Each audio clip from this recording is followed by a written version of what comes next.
My name is May Jones, and I was 26 the night I learned what it cost to be optional. The envelope was cream, heavy as a promise, my name pressed into gold like it belonged in that weight. National Innovation Awards, Kennedy Center, December 15th. I ran my thumb over the emboss, the way you test a dream for edges. My software, facial recognition for low vision users, was finally more than nights and caffeine and code. It was seen. I called my mother first. "Hi, Mom, big news." The television muttered behind her. I could hear a laugh track stepping on her words. "What is it, sweetie?" "I won an award, a big one. National Innovation Awards, Kennedy Center. I'm one of the honorees." A pause, soft and padded. "That's wonderful." A pot clanged. "When is it?" "December 15th, Saturday night." Another pause, longer. I pictured her looking over her shoulder, mouthing the date to my dad.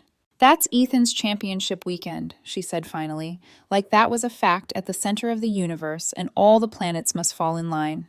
"It's one night," I said. "Your night games are Friday and Sunday, right?" "He really wants us there, May. He's worked so hard." "So have I." The words sat there between us, neat as rows in a spreadsheet. "It's the Kennedy Center." "You can send us the video of your speech," she offered. "Generous as a consolation prize you didn't ask for. We'll watch it together." There are moments you can hear a fracture happen, the hairline split that later becomes a canyon. Mine sounded a lot like my own breath catching. "Got it," I said. "Don't be like that." "Like what?" "Sensitive." "I'm not being sensitive." I stared at the envelope. "I'm updating my expectations." "We'll try to make it if the schedule allows," she tried again, the non-commitment wrapped in a bow that fools no one. "Don't strain yourself." I ended the call before my voice could do something humiliating. In my tiny Arlington studio, the one I'd picked because it was cheaper than quiet, I laid the invitation next to last Christmas's photo. All of us at Ethan's college game. Foam fingers, my mother in his jersey number, me at the end of the back row, half cropped on her Facebook post like an afterthought. My first thought wasn't anger. It was algebra. Because favoritism has its own math. If Ethan equals whole sun, what is May? Remainder. Carry the one. Round down. I sent an email to the awards committee. Guest tickets for 2. Maya Rodriguez and James Park. My business partner and my mentor. The people who had already shown up. The next 2 weeks blurred into elegant stress. We finalized the 3-minute speech until it breathed. Maya found me a fitted black dress. Sharp lines. Quiet power. James reminded me to sleep. I ignored him and wrote lines of code that felt like prayers. Let the model be kinder to imperfect light. Let faces be recognized beyond perfect angles. Let nobody feel small because a camera can't see them. No one called from home. 3 days before the ceremony, Ethan texted a verbal shrug. "Heard you won something." "Congrats, sis. No details. No question marks. Enough acknowledgement to avoid guilt, not enough to take up room."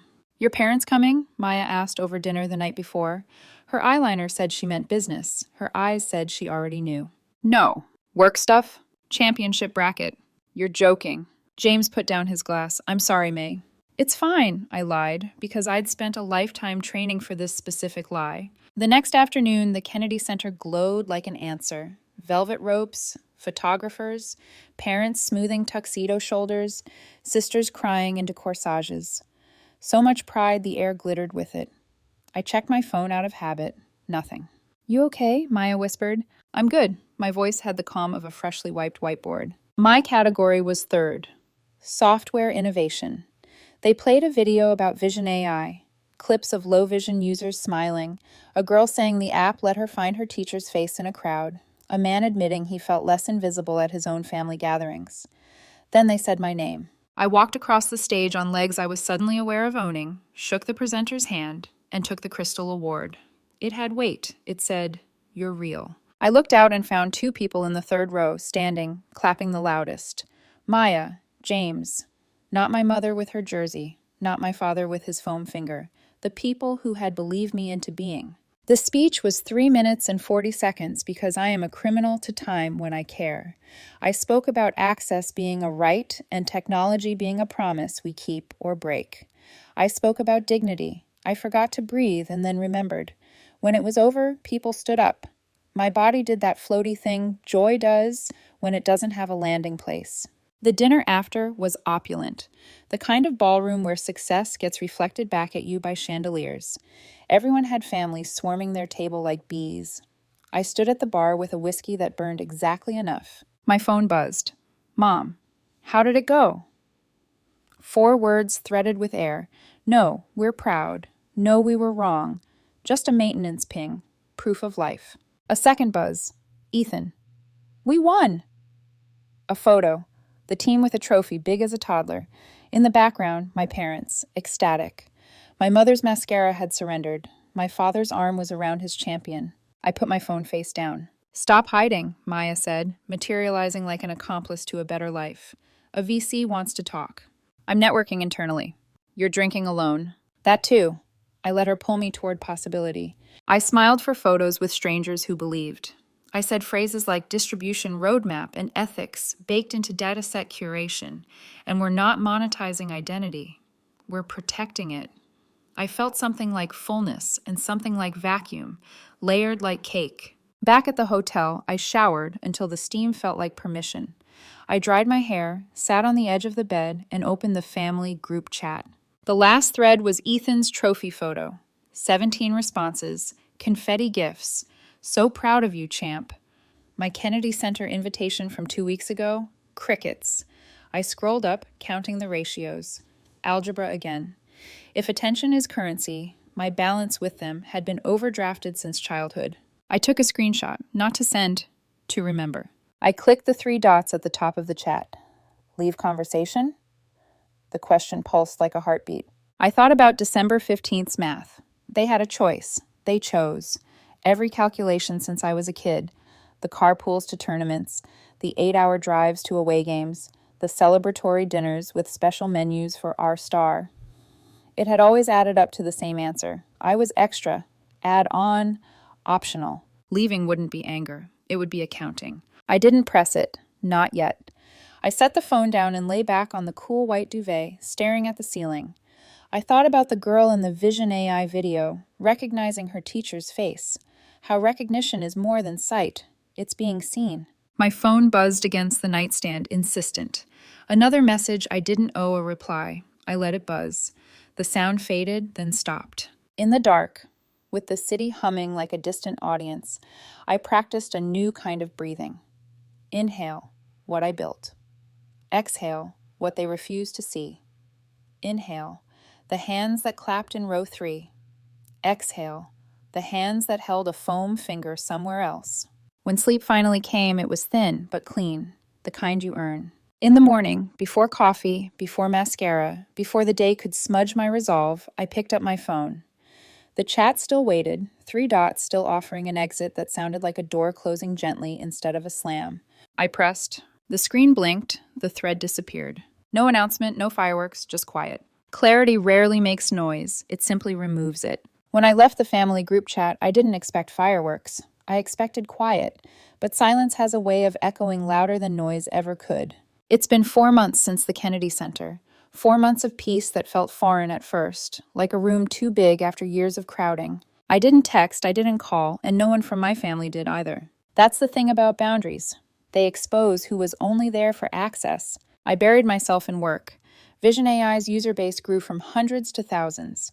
We got featured in a small accessibility blog. Nothing major, but validation all the same. Maya celebrated with cheap champagne and paper cups. James ordered pizza and quoted Steve Jobs, badly. For the first time, my laughter didn't sound like pretending.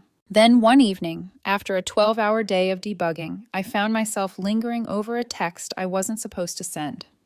It was instinct, muscle memory from years of being the family's emotional janitor. I wanted to tell Mom that one of our blind testers had used the app to see her granddaughter's smile for the first time. But I stopped mid-type. She'd only ever cared when I was clapping for Ethan. So I deleted the draft. I'd started choosing silence over disappointment, and it was addictive. It wasn't loneliness that followed me. It was space. Space to think, to breathe, to notice the good things without filtering them through what would Mom say. And somewhere in that silence, Noah Bennett walked in. I met him at a tech meetup downtown. He was there pitching sustainable hardware for educational devices. Soft-spoken, serious eyes, sleeves rolled. He asked about Vision AI. I asked about his prototype. We talked for 2 hours, and when he offered to walk me home, I said yes. 3 dates later, he asked if my family was local. They're around, I said. He smiled gently. Around sounds complicated. It's less complicated when you don't call. He didn't press. That's how I knew he'd stay. By summer, Vision AI had a pilot deal with a school for the blind in Boston. 20 students. Real users. When one girl used our app to recognize her teacher's face without help for the first time, she started crying. I did too. Later that night, Noah said quietly, "You built something that gives people back pieces of their lives." I smiled. Funny. I think it's giving me mine too. Fall came fast. James kept saying, "May, you should apply for Forbes 30 under 30. I rolled my eyes. That's for people with PR teams and angel investors. You literally raised over $1 million in seed funding. That doesn't mean, he cut me off. You built something from scratch that changes lives. That's the definition. He filled out half the nomination form himself. Maya took new headshots because my old ones looked too polite. Noah proofread my answers and crossed out every self-deprecating line. By midnight, the submission was in. I didn't expect to hear back. I'd learned not to. Then came the email. Subject: Congratulations, May Jones. You've been selected for the Forbes 30 under 30 list. I froze, reading it 3 times. It wasn't a maybe. It wasn't a we'll get back to you. It was done. Maya screamed loud enough to scare the neighbors. James called and cried. Noah just hugged me and whispered, "See? They missed their chance to clap first." For a moment, I thought of my mother's voice saying, "Send us the video," of my father checking Ethan's score instead of my name. And I smiled, not in bitterness, but in recognition. Recognition that they'd given me the gift of learning how to build without applause. Weeks passed. I stayed off social media. No Facebook, no Instagram. If my family wanted updates, they could Google like everyone else. Then one Tuesday afternoon, the receptionist at Vision AI buzzed my office. "May, you have a visitor." I frowned. "Who?" "She says her name's Rachel. She says she's your cousin." Rachel. We hadn't talked in years. Mom's niece, 2 years older, always the quiet observer at family events. She stepped into the glass-walled conference room, holding 2 coffees and an awkward smile. "Hey, stranger," she said. "Hey, you found me." LinkedIn makes it weirdly easy to stalk success. We both laughed, the kind that breaks a little tension. She sat. "Your mom's worried."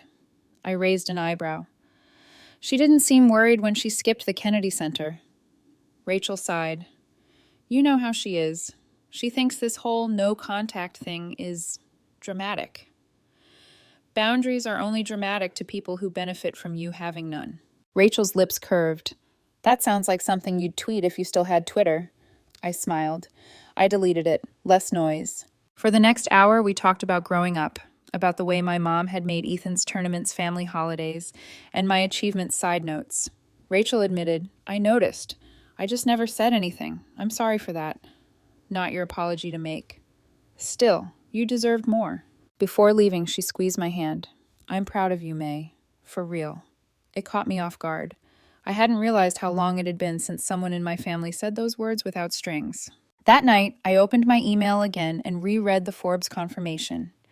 Then I thought about Rachel's visit, about one person in the family who had seen the imbalance and decided to say something. Maybe that was enough. Maya texted, "Tomorrow, press release goes live at noon. You ready?" I typed back, "More than ready." But I wasn't ready for what came next, because the universe loves symmetry, and just as my world was expanding, theirs was about to find me again. The morning the Forbes list dropped, I didn't expect chaos.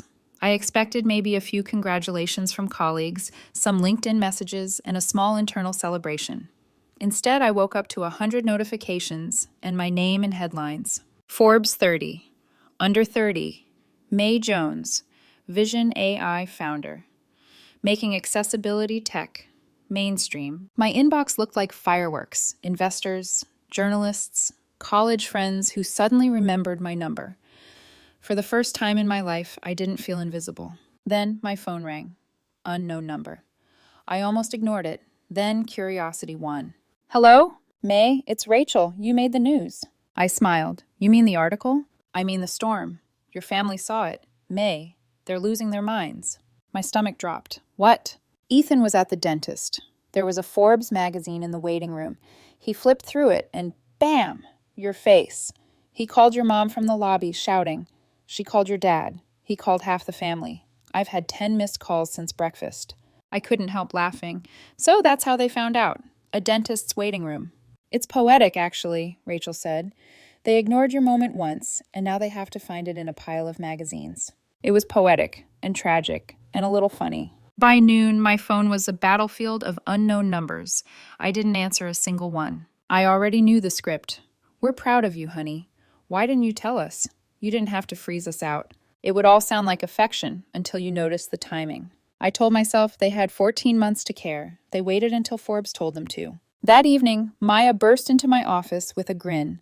You're trending. I blinked. What? Your quote. They used it as the headline. You can't build your dreams on someone else's approval. Everyone's sharing it. She paused. Your mom hasn't reached out, has she? I just stared at my muted phone. Oh, she's reaching. I'm not answering. Maya exhaled. Good. The next day she reached, in person. Jen, our receptionist, buzzed me mid-meeting. May, there's someone here to see you. Says she's your mother. My blood turned to glass. Tell her I'm not available. Jen hesitated. She says she'll wait. Of course she would. Guilt always waits. For 2 hours, she sat in the lobby with a Pyrex casserole dish on her lap. When she finally left, Maya brought it to my office, along with a note. May, I know you're upset, but this has gone on long enough. We're family. Family works through things. Call me. Love, Mom. I stared at it. No apology, no accountability, just an invitation to resume the same cycle that broke me. Maya watched my face. Want me to toss it? Please. She did. Both the casserole and the note went straight into the trash. 2 mornings later, Dad found me in the parking lot of my gym. It was 6 a.m., mist still clinging to the asphalt. He stepped out of his truck, coffee in hand, like this was some friendly surprise. May, he said softly, just 5 minutes. No, please, you're my daughter. And you're the man who said Ethan's tournament was more important than my Kennedy Center award. He looked smaller somehow. It wasn't like that. Then explain it.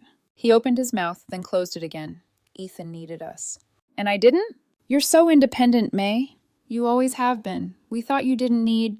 I cut him off. It's support, pride, parents who show up? Yeah, I did. I just stopped asking because you were always at a game. He rubbed his jaw, ashamed. We were wrong, but this silence, can we fix it? No, I said quietly. You can't fix something you never built. He looked down at his shoes, murmured something about my mom missing me. I slung my gym bag over my shoulder. She misses the version of me who kept forgiving her. Then I walked away. That night, I found Noah waiting at my apartment with takeout.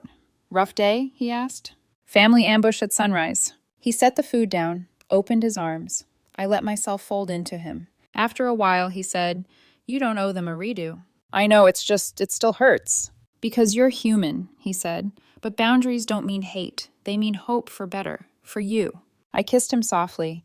That's a very poetic way of saying block their numbers again. He smiled. That too. 2 days later, it got worse. Ethan showed up. I was halfway through dinner when the doorbell rang. When I opened it, he was standing there in a hoodie, eyes red. May, come on, this is insane. I crossed my arms. You came here uninvited. I had to. Mom's a wreck. Dad's barely sleeping. You've made this into a media circus. I laughed once, sharp. Oh, I made it a circus. I didn't call Forbes, I just worked. You told the reporter we weren't in contact. Now everyone thinks Mom and Dad are terrible. I met his eyes. You mean everyone knows the truth? That's not fair. Neither was choosing your basketball game over my award. He stepped closer. I didn't know it mattered that much to you. Because you never asked, Ethan. You just assumed I'd understand. You all did. He swallowed. So what now? You're just done with us? Yes. He blinked, stunned. We're family. No, we're people related by DNA who keep hurting each other. Family shows up. You didn't. I shut the door, locked it. He knocked twice more, then left. The next morning, I opened my laptop. The Forbes article had hit 1 million views. Under the headline was my photo and my quote. You can't build your dreams on someone else's approval. Scrolling through the comments, I saw strangers writing. This woman gets it.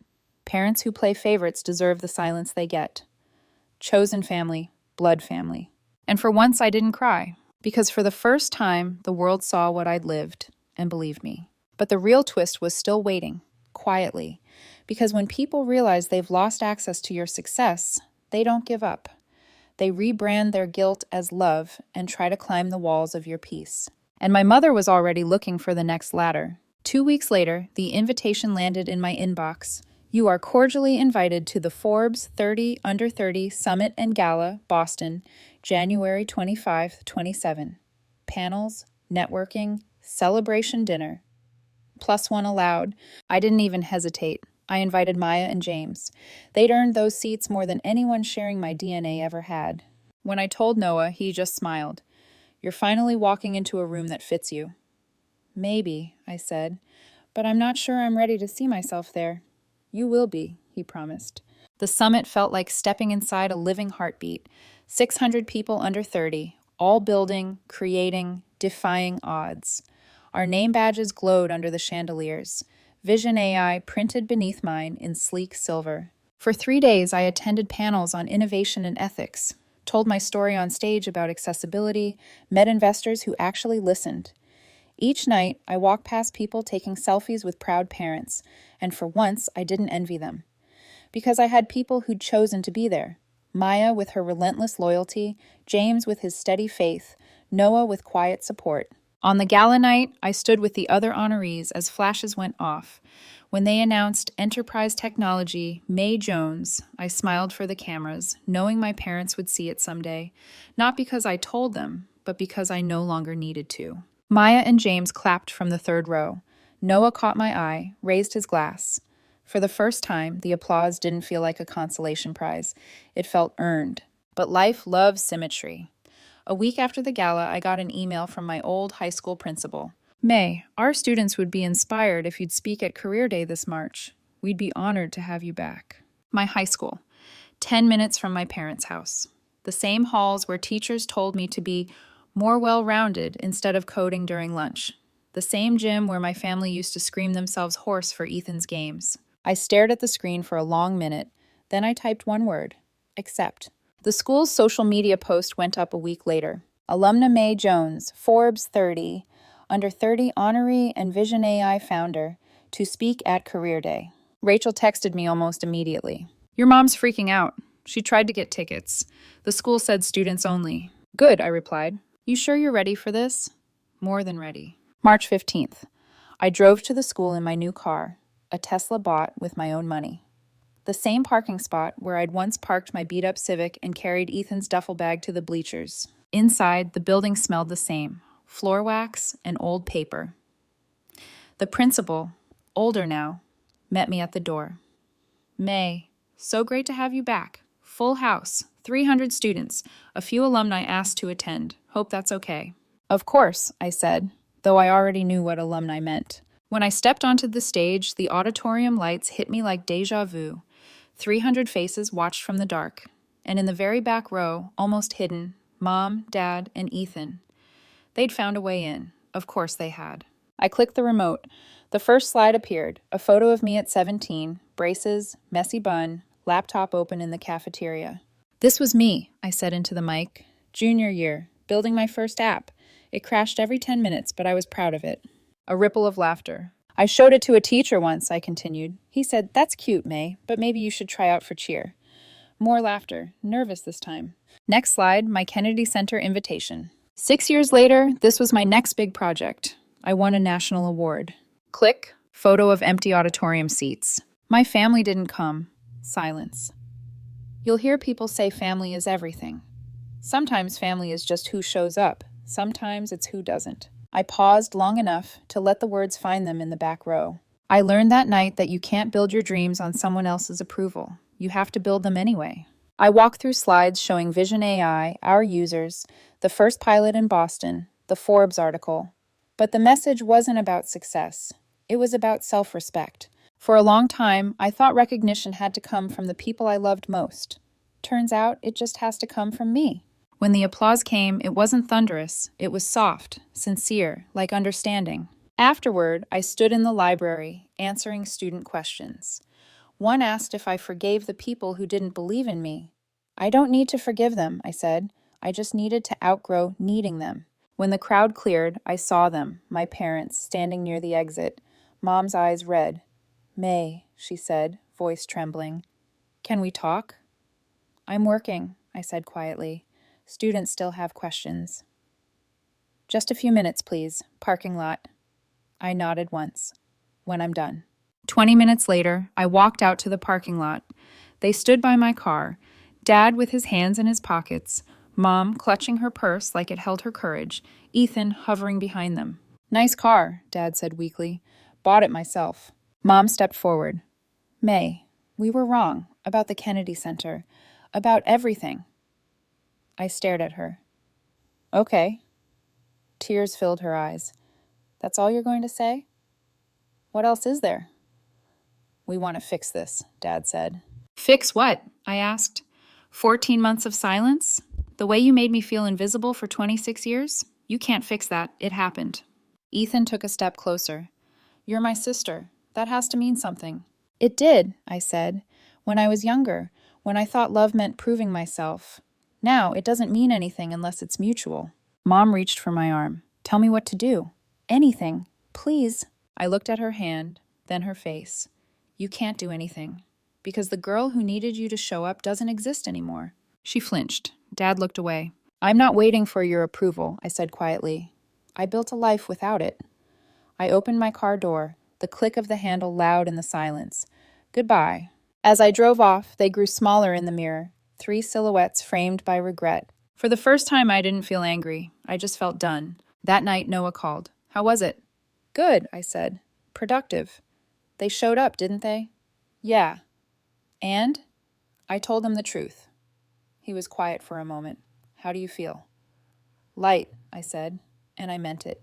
3 months passed. Spring melted into summer, and the silence that followed felt different this time. Not the brittle kind you brace for, but the calm kind you build a life inside. I thought it was over. Then, one morning in June, I opened my email and saw a subject line that froze me, mid-sip of coffee. "No response needed, Ethan." I almost deleted it. Almost. But curiosity, the kind that once hurt me, won. "May, I'm not trying to contact you, just keeping my word about boundaries. But I've started therapy. I wanted to understand why I took you for granted. Why I never questioned Mom and Dad always choosing me. I was selfish. When you invited us to the Kennedy Center, I remember thinking, she'll understand. Because you always did. Because I always expected you to. I didn't see what that cost you. You built something extraordinary, not just Vision AI, but a version of yourself none of us deserved. I don't want anything. I just wanted to say I'm sorry. Truly, Ethan." I read it 3 times, saved it in a folder titled Closure. It didn't hit like I thought it would. No tears, no relief, just quiet confirmation that I'd been right to walk away. Sometimes the apology comes after you've stopped needing it. Life went on. Vision AI crossed 60,000 users. We opened partnerships with schools in 3 more states. Maya and I toasted with sparkling water and exhaustion. That summer, Noah and I moved in together. He brought 2 plants and an old record player that skipped on every 3rd song. I brought my award, framed Forbes cover, and an ability to sleep through peace instead of chaos. On weekends, Rachel visited. We'd sit on the porch, barefoot, talking about nothing important, recipes, movies, plans for a cabin trip. It was the kind of family I used to dream about. December arrived with snow, 2 years since the Kennedy Center. I decorated my house myself. Small white lights, pine-scented candles, a tree barely taller than me. When I plugged in the lights, the room glowed warm and honest. The doorbell didn't ring, the phone didn't buzz, and for the first time, that didn't sting. It felt earned. On Christmas morning, my phone lit up once. "Rachel, Merry Christmas. You're missed. By me, at least." I smiled, typed back, "That means more than you know." Then I set my phone down and made coffee, extra cinnamon, the way I like it. Outside, snow fell in lazy spirals. Inside, the house smelled of peace. I opened my laptop and checked our company dashboard. New clients, steady growth, positive user stories from people who'd regained confidence through Vision AI. It struck me, these were my people now, my chosen circle, the ones who showed up. As I sipped my coffee, I thought back to that night at the Kennedy Center, to the empty seats I'd stared at. to the girl who'd built a speech around inclusion but couldn't see how excluded she was. That version of me had been waiting to be chosen. This one had learned how to choose herself. I closed the laptop and looked around the room. The framed Forbes plaque on the wall. The photo of Maya, James, and me at the gala. Noah's jacket on the chair. Rachel's plant by the window. Everything in that room was something or someone who showed up. And I realized this was wealth. Not the kind you count, but the kind you feel. The clock ticked softly. I leaned back, watching snow pile on the railing outside. For years, I'd tried to earn love by shrinking myself. Now I was finally whole enough to take up space. The silence wasn't empty anymore. It was full. Of boundaries, of self-respect, of peace that didn't require permission. I whispered it aloud, a small vow to the universe. I am never going back to being optional. Then I smiled, because this time there was no one left to clap for me, and it didn't matter. I'd already won.